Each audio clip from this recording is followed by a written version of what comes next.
Hello back my friends. At the request of Praetorian Rex, I'll tell you something about the monitor lizards today. The last time I treated reptiles was in the Triassic race. I will start with this stand here. The reptiles living today belong to the Sauria group within the diapsids. A first important group are the archaeosauromorphs. In addition to dinosaurs, crocodiles, and birds, turtles are also counted among them today. Since the birds are not counted among the reptiles, and probably neither dinosaurs nor pterosaurs were reptiles in the strict sense, the reptiles are a paraphyletic group. Opposed to the archaeosauromorphs are the lepidosauromorphs, the group that includes all the rest of today's reptiles. The two groups were separated in the Upper Permian, but traces of the lepidosauromorphs were only found in the Triassic. Nevertheless, basal representatives, which are not closely related to any modern reptile species, survived into the Middle Jurassic. After all, they already had the characteristic lizard-like blueprint. The first group of lepidosaurs were the Rhynchocephalia. Opposed to them is the group that leads to most of today's lizards. One of the oldest known representatives at the base of the line leading to the monitor lizards is the small reptile Megachiarella. Basal representatives lived until the end of the Triassic. Before we follow the path of the monitor lizards, a few words about the Rhynchocephalia. In the beginning these were equal, if not superior, to the Squamata in number. A couple of families developed as early as the Triassic, some of which survived until the end of the Jurassic. But that did not mean the extinction of the Rhynchocephalia, because the disappeared groups were replaced by new families that existed until the end of the Cretaceous and even into the Paleocene. The only surviving line of Rhynchocephalia was first recorded in the Jurassic, but its traces faded as early as the middle of the Cretaceous. The only known representative of the group today is the Tuatara in New Zealand. It has been proven there for around 15 million years. It is strange that the history of Rhynchocephalia has been recorded for Eurasia, Africa, North and South America, while no fossil species have been found in Australia and New Zealand. Let us come back to the Squamata, because after all we want to learn something about the history of the monitor lizards. After a group of extinct basal representatives, we now encounter the first genus of reptiles that is still alive today. The blind skinks resemble other anguiform lizards and were often placed closer to them. However, genetic research suggests that this first group, which has been documented for around 35 million years, came into being at the very beginning. For incredible 200 million years, they managed to leave no trace of their existence. In any case, this group was the first group of reptiles to choose the snake shape. The sister group of the blind skinks are called Bifurcata, what is meaning split tongue, or Skinkagecomorpha, what means this supergroup consists of skinks and geckos. After further basal squamates which have nothing to do with the blind skinks, we now come to a point that means stress. Stress always arises when the further path is not clear, when contradicting variants conflict. I have a first variant here, which is based on fossil evidence and morphology. In this the iguanas appear as an outer group, followed by geckos, skinks, lizards, snakes, and finally the monitor lizards. If you choose this route, the fossil documentation appears to be fairly complete. However, other studies come to different conclusions. After these, the monitor lizards and iguanas form a group that faces the snakes. The consequence of this is that all groups are getting older and all orders came into being in the Upper Triassic and Lower Jurassic. I will commit the second variant, not because I favor it, but to continue telling a continuous story. All of the remaining reptile groups belong to the supergroup Scleroglossa, which is ancient Greek for hard tongue. The oldest group of the Scleroglossa is, and this is little disputed, that of the geckos. Even if their roots go back to the Triassic, the first fossils were only found in the Upper Jurassic. Most of today's species do not develop until the Tertiary. The name gecko refers to the call they make. What is special about them, however, are the adhesive feet, which are also of great interest to nanotechnologists. In evolutionary terms, opposite to the geckos are the Unidentata, whose common characteristic is a single egg tooth. The first group of the Unidentata are the skinks. After all, they can be found for the first time in fossil form around 30 million years after their formation. Many families emerged in the Jurassic and Cretaceous, but most of them disappeared at the end of the Cretaceous or early Paleogene. Today 3 orders of the skinks are known. Opposed to the skinks is the group of the Episquamata, that is, which are close to the scaly lizards. The monitor lizards also belong to the Episquamata. The Episquamata soon split into 2 groups, the Laterata and the Toxicophero. The Laterata are the group to which, among other things, the lizards belong. Although they emerged in the Triassic, they sneak unnoticed through the Jurassic period.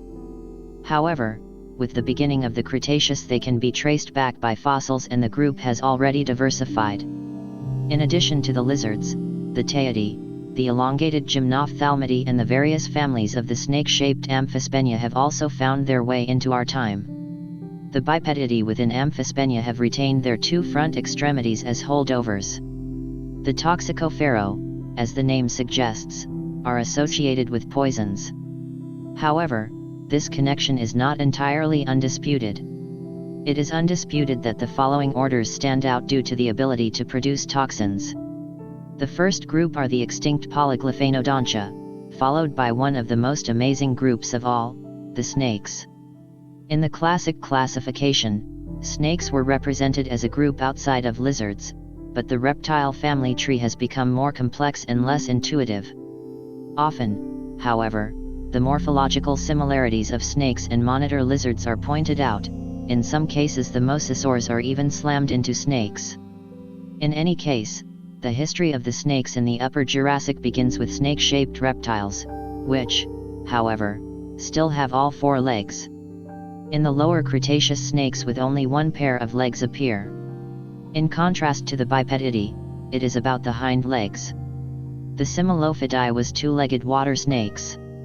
Legless snakes appear in the Upper Cretaceous. Some madswau reached a respectable size and one or the other small dinosaurs may have fallen victim to them. Today's snakes also originated in the Upper Cretaceous. Today there are both poisonous and non-poisonous species. Now we come to the somewhat problematic iguanas. Their presence in the Lower Jurassic is already documented by fossils. From this ancient group the modern chameleons and the agamas emerged. An interesting lizard is the flying dragon xianlong, which was often prey of Microraptor. The modern flying dragons belong to the group of agamas. The modern iguanas originate in the Upper Cretaceous. The sister group of the iguanas are the Anguimorpha. The name means that these lizards are similar to blindworms. The monitor lizards are also part of it. With the Anguimorpha comes a new group of toxins. After they have released a basic group, they finally split up into the Neo-Anguimorpha and the Platinota. Of the many orders of the Neo-Anguimorpha, only 2 have survived to the present day. In addition to snake-shaped blindworms, the Anguidae also have alligator lizards with 4 legs, while the Annulidae have a worm shape. In connection with the monitor lizards, some fossil groups such as the Monsteroria are very interesting, because they are very similar to the monitor lizards without being closely related to them. The sister group Platinota leads to the monitor lizards. Caganaeas gives an impression of the early ancestors of the modern monitor lizards. This group also tried to produce serpentine beings, as Tetrapoda physa attests. Another early group of the Platinota went back into the water. They are the small precursors of the mosasaurs. We are approaching the present and it is time to adjust the scale a little. We are still in the Cretaceous period. On land the dinosaurs rule, while the sea is the hunting ground for plesiosaurs of various shapes. But this should change, because now a new species appears to gain dominance over the seas. These are the mosasaurs. These tyrants of the seas are closely related to today's monitor lizards and reached the largest dimensions that a scaled reptile could ever have. But that was not always the case. The first specimens were still rather moderate in size. In the case of the Dolichosaurs, a rather snake-shaped body developed. In many cladograms the mosasaurs are even placed closer to the snakes than to the monitor lizards. The name of a late Dolichosaur found in Apulia is very lovely. It is called Primitivus manduriensis, which of course is based on the delicious wine of this area. For Americans who do not know the Primitivo, this is a tip: your name is simply Zinfandel. Most of the small families disappeared very quickly from the scene, only the Dolichosaurs survived until the end of the Mesozoic. A rule that was valid throughout the Middle Ages was that if you want to rule, you have to grow. This was also taken to heart by the Mosasaurs, and their later representatives became the giants who snatched the scepter from the Plesiosaurs. An extreme case was the dubious Amphirosteus, which with a possible length of 24 meters would fit well into the league of today's baleen whales. He was an early represent and his assignment is far from certain. In any case, the large Mosasaurs took over after the extinction of the powerful Pliosaurs, and with 17 and 14 meters in length, respectively, Mosasaurus and Tylosaurus were terrible contemporaries. With their huge, slightly curved dagger teeth, they didn't let go of anything that was once in their mouth. The sea in the Upper Cretaceous was probably an extremely dangerous place. But then everything turned out differently. The large marine reptiles survived the mass extinction just as little as the land-dwelling dinosaurs and the last pterosaurs in the air. During the Cretaceous period, the monitor lizards not only had relatives in the sea, some families have also been found on land. However, these were not as numerous as their marine cousins and never had the slightest chance of overtaking the ruling dinosaurs. Many groups do not appear until the Tertiary, although their origins go back millions of years. One such example is the Shinosauria, which is now represented by the Chinese crocodile tail lizard. After this group in the rest of the varanoids a change takes place. They now have separate poison glands with encapsulated protein glands. This innovation can be found in the next genus that has survived to our days, the Gila monster. But this little animal was not satisfied with anatomical innovations alone. It expanded its chemical repertoire to include helofensin and exendin. Sanuwa feisty and the necrosaurs, on the other hand, seem to have stayed true to the tried and tested basal poisons. Other species of the Varanoidae also emerged in the Upper Cretaceous. Ailosaurus, Ovu, Telmosaurus, and Cherminotus were quite small creatures, comparable to today's lizards. Most of these species disappeared before the end of the Cretaceous period. Only the Lanthanonidae survived in the form of the earless monitor lizard. With a total length of 40 centimeters, this is not a giant even today. However, the earless monitor lizard is the closest living relative of the real monitor. With lengths of 1.3 to 2.1 meters, the Sanuwa, a genus of Eocene monitor lizards, were significantly larger. The Sanuwa were mainly found in North America, but a species has also been discovered in Western Europe. It seems that they were able to develop after the dinosaurs became extinct, which in addition to their size affects their increased poison arsenal. No doubt they spread great terror among the small mammals. The Sanuwa are the last related species of the modern monitor lizards we know about, but they became extinct at the end of the Eocene. The history of the monitor lizards is once again lost on secret paths, because fossil evidence of the genus Varanus was only found 20 million years ago. In front of it there is an endlessly long hiatus. Thanks to animals living today, it is possible to roughly determine the time in which the last common ancestor of all today's Varanus species lived. This was about 28 million years ago, during the Lower Miocene. Shortly thereafter, one of the two groups split into an African and a Eurasian group.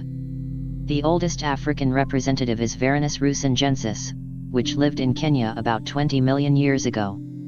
The African line produced the subgenus Polydedalus.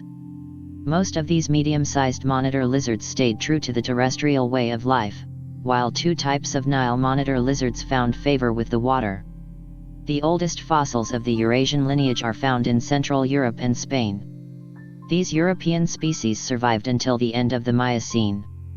The remaining Eurasian monitor lizards took over the area of the Sahara as well as the Middle East. They have remained true to the old terrestrial way of life. These medium-sized monitor lizards are grouped in the subgenus Simosaurus. Back to the sister group. This split up again about 27 million years ago, with the Solomonsaurus being the only representative of this line, which is native to the Solomon Islands east of New Guinea. The names should not be confusing, because they are subgenera, while all monitor lizards discussed here belong to the genus Varanus. Another split occurred about 21 million years ago, resulting in an extremely species-rich group. Shortly thereafter, this group split into an East Asian and an Australian branch. Primary, we will look at the Asian representatives. A small group separated from this first and set off for Europe. Some monitor lizards of the older Eurasian group still lived there, but that apparently didn't bother the newcomers. They thrived in the region of Greece and Turkey and outlived their older relatives by 1.5 million years. The Asian group separated about 10 million years ago, although they also differed in terms of their way of life.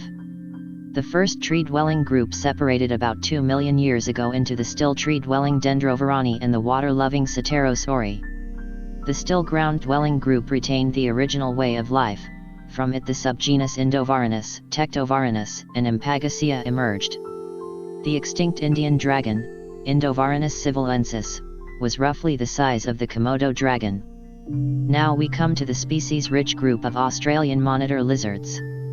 This is divided into two subgenera. Primary, we consider the smaller Odotria.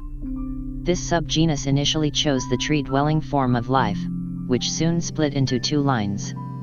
The first line was very variable in terms of habitat, so the first group found its way back to the terrestrial lifestyle. Varanus eremius even developed a new toxin. The second group stayed true to the trees, but the last group chose a life on rocky ground. The second line of the Odotria remained flexible too. Three groups developed independently of one another to become rock dwellers, while two species even adopted an aquatic way of life. Finally, we come to the other Australian subgenus, which, like the genus itself, is called Varanus. The undoubtedly most impressive creature is the up to 7 meters long Megalania, which was the top predator in eastern Australia for some time. Megalania's closest relative is the New Guinea Papusaurus. Perhaps Megalania would have to be added to this subgenus to avoid a paraphyletic group. All members of the subgenus Varanus have in common that, with one exception, they have remained true to the terrestrial way of life. They are medium-sized to huge monitor lizards, including the largest monitor living today, the Komodo dragon. Its closest relative is Varanus varius, who added cholecystixin to its poison repertoire. The Komodo dragon is now also known to use poison, and this is likely to have also applied to Megalania. Varanus mertensi is the only representative of the subgenus that has adopted an aquatic way of life. However, Komodo dragons have also been seen swimming, even if they only cover limited distances over water. With that, we return to the starting point and follow the other Asian group. A new subgenus emerged about 15 million years ago, the Philippinosaurus species, which predominantly live in the Philippines. They are larger monitor lizards, including the extinct Flores monitor lizard Varanus hoigeri. In keeping with their environment, the Filipino monitor lizards have chosen to live in the trees. There are still two subgenera left. The first is Hapterosaurus. Representatives of this group live in southeastern Indonesia, New Guinea, and Australia. What they have in common is that these rather small monitor lizards have become tree dwellers. The last subgenus, Euprepiosaurus, occurs in the same area as Hapterosaurus, but they are mostly ground dwellers and therefore no direct competitors. Their size varies from small to large. Only the species Varanus jobiensis has developed into a tree monitor. This was now a brief outline of the history of the development of the monitor lizards. It is only one of many possible versions, because of course there are very different views in which way the species are to be ordered. Due to the high number of species, this is a difficult undertaking in the case of monitor lizards, especially since many species have only been little researched. The monitor lizards are said to be the most intelligent of all reptiles. The reptilian brain also represents an advance over the brains of fish and amphibians, but structurally differs greatly from the brains of birds and especially from the brains of mammals. It is therefore difficult to make a comparison. As a measure of the ratio of the brain to body size, I have already used the term encephalization quotient several times. And today I'm cruel enough to show you a mathematical formula. Well, one problem, of course, is that this formula applies to mammals. In other animal groups that have different brain forms and are also cold-blooded, their use is probably rather questionable. Due to its brain mass, the monitor lizard has an EQ of 2.37. This would be clear in the level of the higher primates. Only one representative of the lizards is still able to overtake them, while the crocodiles have tiny brains in comparison. The value is also alarmingly low for the frogs. I hope you don't hold that against me. I'm aware that I'm not very smart. However, this also has to do with the exponential nature of the formula, which requires proportionally larger brains for small animals. In addition, the brains are structured differently, and both frogs and crocodiles have survived many more brained contemporaries. In addition to this rather unreliable method, there are some more reliable indications for the intelligence of the monitor lizards. They can capture and differentiate numbers up to 6. Komodo dragons are able to find certain places again. It also appears that captive monitor lizards recognize certain people. In any case, the intelligence is sufficient to guarantee them a successful hunt. Now we come to the size of the monitor lizards. I have shown here graphically how the size categories are distributed. A pretty Gaussian bell curve can be seen.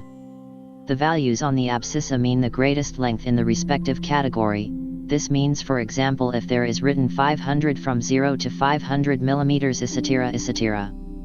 A smaller bell curve is added to the larger specimens, and the gigantic Megalonia stands on the very outside. Another factor used to measure the size of monitor lizards is the ratio of body length to tail length. There are sometimes clear differences here.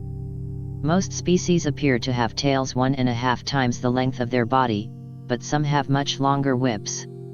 There is a slight tendency for shorter lizards to have longer tails, but the variation, as we can see here, is huge. As I mentioned before, many monitor lizards have not been known for that long. The cumulative curve of the discovery times shows a stable increase since the introduction of the scientific taxonomy, which has even gained momentum in the last 20 years.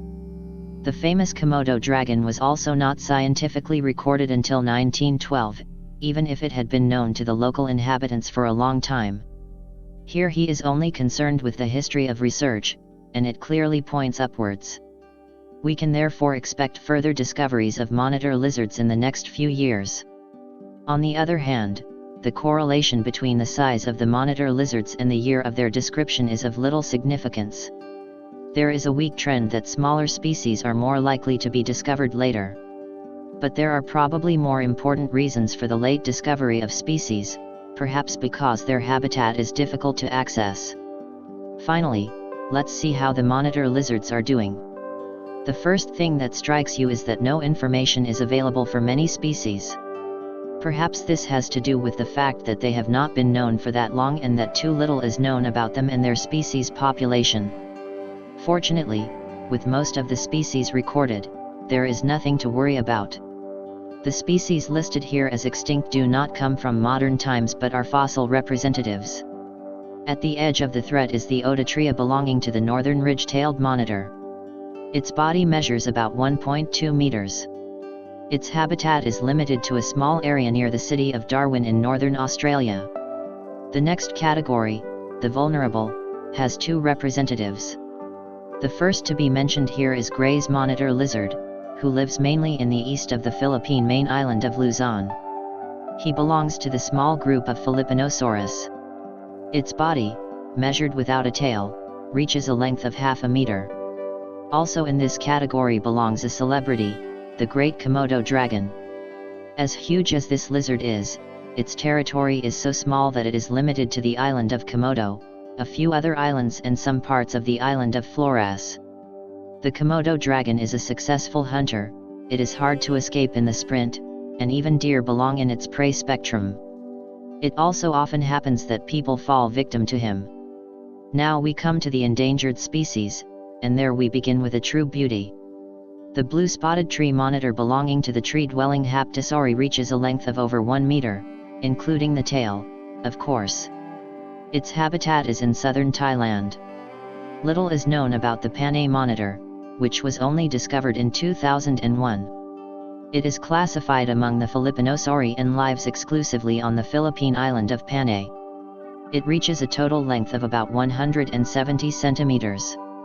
The only aquatic species of Varanus, Mertens monitor, is also endangered.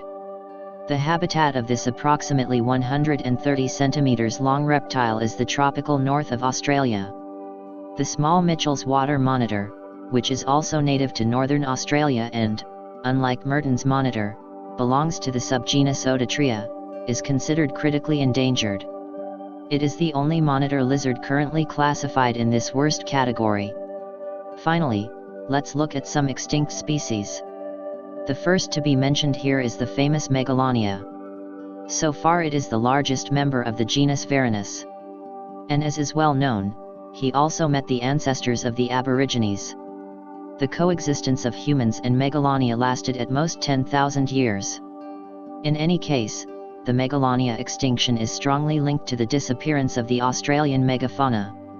It is not known to what extent the newcomers contributed to its extinction. The coexistence of the old and the new top predator was certainly charged with tension. Megalania's next living relative is not, as was once assumed, the Komodo dragon, but the crocodile's monitor from southern New Guinea. It reaches at most a third of the length of Megalania, but it tells us the story of a large landmass that once connected Australia with New Guinea and Tasmania and is called Sahul. To the west of this landmass are the dividing lines between Asian and Australian fauna, of which the Wallace Line is best known. Another huge reptile was the Indian dragon Varanus civilensis, which lived in India until about 12,000 years ago. This is how he also met people. With a total length of about 3 meters, it was comparable to the Komodo dragon and seemed correspondingly threatening to humans. Varanus hoageri, related to the Philippinosauri, also lived on the island of Flores until 12,000 years ago. It was only half the size of the Komodo dragon that also lived on Flores, but it too was likely to have been a threatening creature for the hobbit who lived on Flores. A neighbor of the ancient ancestors was Varanides marathonensis. As a rather small monitor lizard, it probably did not pose a serious threat to the large Auranopithecus and Grycopithecus. Like them, it lived on the Monkey Island, the origin homeland of today's African great apes and humans. Its close relative Varanides amphiphyllus, also known as the dragon of Samos, grew a little larger. With that I end my brief introduction to the world of monitor lizards. Thanks for watching and stay froggy.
I'm on the hunt for an extremely dangerous and hostile monster.